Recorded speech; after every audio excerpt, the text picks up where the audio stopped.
আউযুবিল্লাহি মিনাশ শাইতানির রাজিম। বিসমিল্লাহির রহমানির রহিম। আজকে আমরা হযরত আবু বকর রাদিয়াল্লাহু তাআলা আনহুর এক বিস্ময়কর ঘটনা নিয়ে আলোচনা করব। হযরত জায়দ ইবনে আকরাম রাদিয়াল্লাহু তাআলা আনহু থেকে বর্ণিত, তিনি বলেন, হযরত আবু বকর রাদিয়াল্লাহু তাআলা আনহু এর এক গোলাম ছিল। সে প্রত্যেকদিন তার আয় দ্বারা খাবার কিনে নিয়ে আসতো। আবু বকর রাদিয়াল্লাহু তাআলা আনহু তা খেতেন। খাবারের পূর্বেই তিনি জিজ্ঞাসা করতেন, সে কোথা থেকে তা অর্জন করেছে এবং কিভাবে তা পেয়েছে।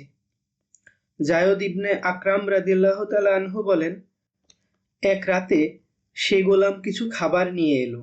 আবু বকর রাদিয়াল্লাহু তাআলা আনহু তখন তা থেকে এক লোকমা খাবার নিয়ে খেয়ে ফেললেন। গোলামকে কিছুই জিজ্ঞাসা করলেন না। গোলাম বলল, আপনি তো প্রত্যেক রাতে জিজ্ঞাসা করেন, অথচ আজ রাতে আপনি আমাকে কিছুই জিজ্ঞাসা করেননি। আবু বকর রাদিয়াল্লাহু তাআলা আনহু তখন বললেন, হাই হাই, ক্ষুধার কারণেই আমাকে এমন করতে হয়েছে।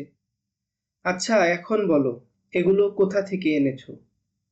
গোলাম বলল, আমি জাহিলি যুগে কিছু লোকের মন্ত্র পড়ে দিয়েছিলাম। তারা তার পারিশ্রমিক দেওয়ার ওয়াদা করেছিল। আমি আজ তাদের নিকট বিবাহ উৎসব দেখে তাদেরকে সেই ওয়াদার কথা স্মরণ করিয়ে দিলাম। তখন তারা আমাকে এই খাবার দিয়েছে। আবু বকর রাদিয়াল্লাহু তাআলা আনহু তখন তার কথা শুনে ইন্না লিল্লাহি ওয়া ইন্না ইলাইহি রাজিউন পাঠ করলেন এবং বমি করতে চেষ্টা করলেন। তিনি তার পেট থেকে খাবারের লোকমাটি বের করতে যার পর নাই চেষ্টা করলেন, এমনকি তার চেহারা সবুজ ও কালো হয়ে গেল, তবু তিনি তা বের করতে পারলেন না।